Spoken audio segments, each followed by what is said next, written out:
Welcome to China in Focus. I'm Tiffany Meyer. Our top story, Dr. Fauci and an over $4 million grant are back in the spotlight. Newly uncovered emails say some of those funds helped the infamous Wuhan lab with a study on how to leave no signature of purposeful human manipulation of coronaviruses, and that the FBI knew about it. Why in the world are we funding anything in China? This absolutely makes no sense. China reportedly acquiring NVIDIA AI chips despite a widening U.S. ban on selling them to the country. How did China skirt the trade bloc? America's top envoy Antony Blinken highlighting Beijing's human rights atrocities days before heading to China to meet with CCP officials.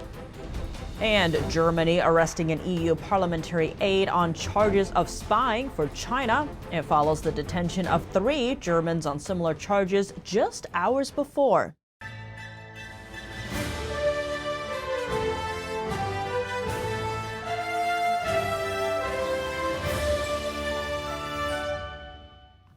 Emails revealed through a Freedom of Information Act request pointing fingers at China for manipulating coronaviruses.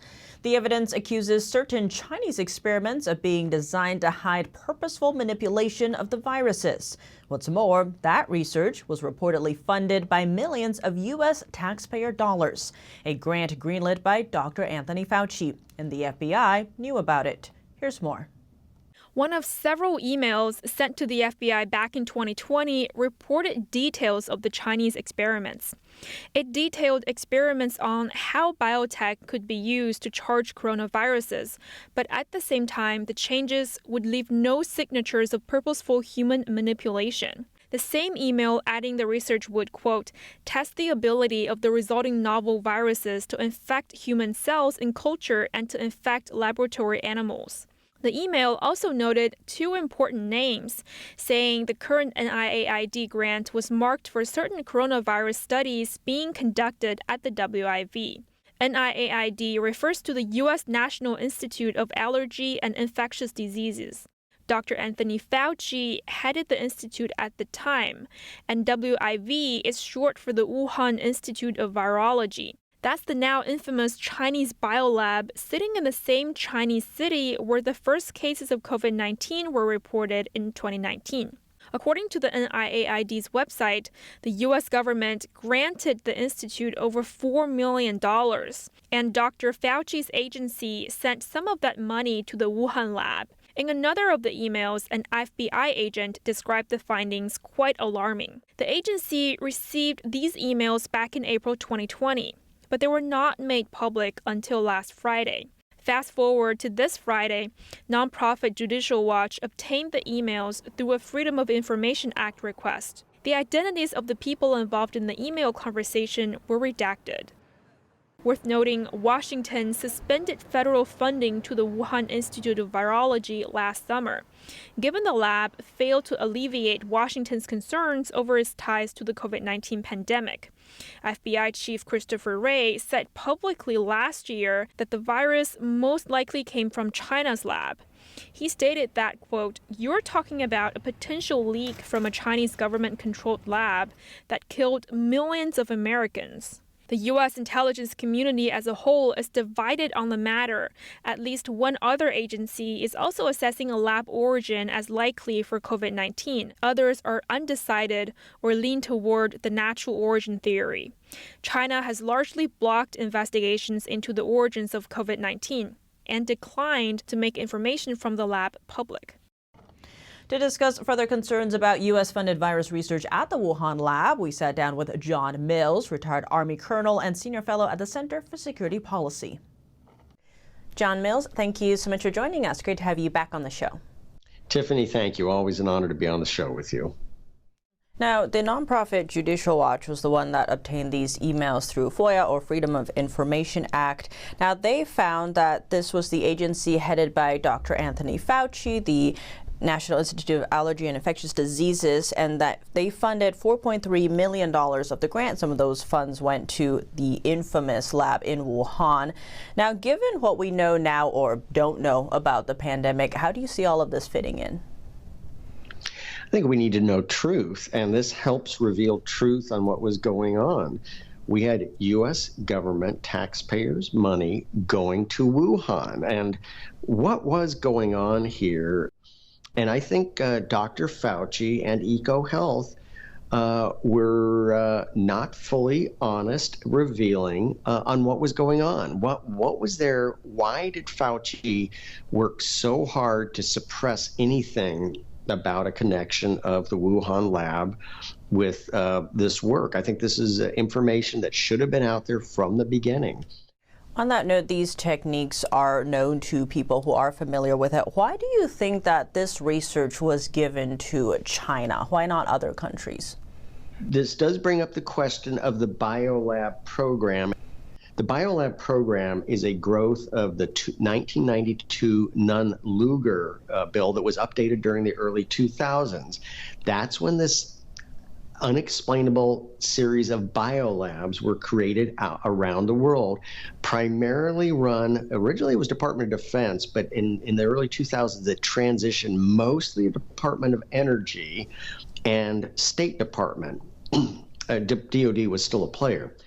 I believe Wuhan is listed as one of the biolab efforts. So there does seem to be an intersection.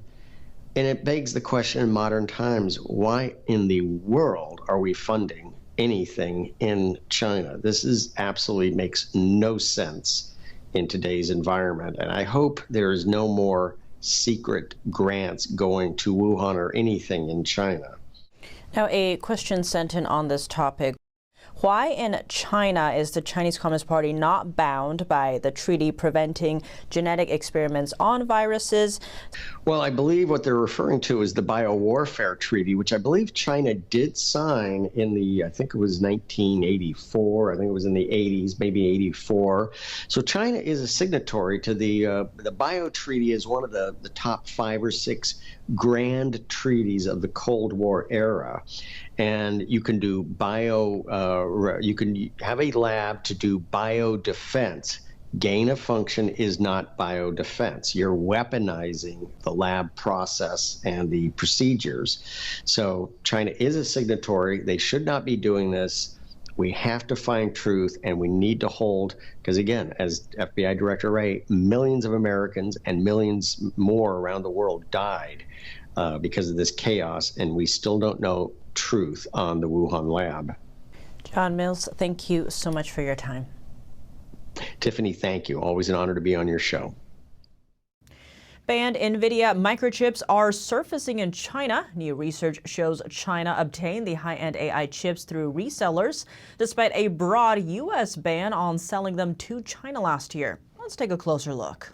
A Reuters review of hundreds of tender documents show 10 Chinese entities acquired advanced NVIDIA chips. They were embedded in server products made by Supermicro Computer, Dell Technologies and Taiwan's Gigabyte Technology. It happened after the US expanded the embargo to subject more chips and countries to licensing rules in November. The servers contained some of NVIDIA's most advanced chips, according to the previously unreported tenders. While the US bars the firms and its partners from selling advanced chips to China, including via third parties, the sale and purchase of the chips are not illegal within China. The 11 sellers of the chips were little-known Chinese retailers. Reuters could not determine whether in fulfilling the orders they used stockpiles acquired before the US tightened restrictions. NVIDIA said the tenders do not indicate that any of their partners violated the export control rules. The server makers said they complied with applicable laws or would investigate further. Buyers included the Chinese Academy of Sciences and other prominent bodies, some of them state-run. The US Commerce Department said officials would investigate credible allegations of violations. A thank you from the president-elect of Taiwan. William Lai says the over $8 billion aid package that passed in the House over the weekend would boost confidence in the Indo-Pacific region. This act will not only strengthen the deterrence against authoritarianism in the West Pacific allied chain, it will also help ensure peace and stability across the Taiwan Strait and also boost confidence in the region for the U.S.'s determination to safeguard freedom and democracy in the region. For Taiwan, pressure from a potential Chinese invasion is looming. China sent over 14 warplanes near the island over the weekend. The Chinese Communist Party sees Taiwan as part of China and has pledged to take it under control by force if necessary. The CCP has never ruled Taiwan, and the island's ruling party staunchly denies Chinese sovereignty. Washington is Taiwan's biggest backer, selling the island weapons so it can defend itself. If passed, parts of the $8 billion package would go toward bolstering Taiwan's defense. 2 U.S. lawmakers visiting Taiwan expressed their support. It's very important that we continue to be partners and we continue this arrangement and relationship that we have for the whole world to see. Peace is our goal, right? Peace is our goal. The $8 billion are part of the $95 billion foreign aid package that passed the House on Saturday. Most of the money would go to supporting Ukraine and Israel. Secretary of State Antony Blinken released the annual Human Rights Report on Monday, which analyzes other nations' human rights records. Some of the most serious violations listed are from the Chinese Communist Party. This comes ahead of Blinken's visit to China this week. NTD's Jack Bradley has more from the State Department.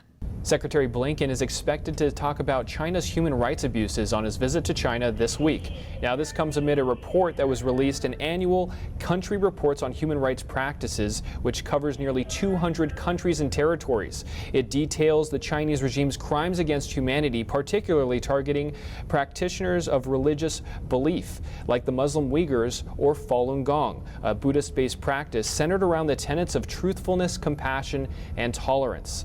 Now, here's Robert Gilchrist, the senior official in the Bureau of Democracy, Human Rights, and Labor.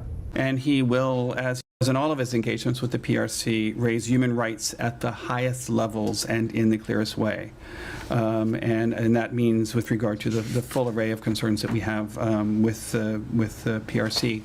And we'll go into details with regard to specific conversations, but of course this is an issue that remains of concern and is one that we raise with our Chinese counterparts. The report highlights the Chinese regime's killings, imprisonment, and forced organ harvesting of Uyghurs and practitioners of Falun Gong. Now, as these individuals experience this persecution, they face propaganda from state-run media to defame their reputations. Now, as this report comes to light, Blinken sure has a lot to talk about on his trip to China this week. Reporting from Washington, D.C., Jack Bradley, NTD News. In Germany, a European Union lawmaker's aide was arrested Monday. That's over suspicions that he spied for China.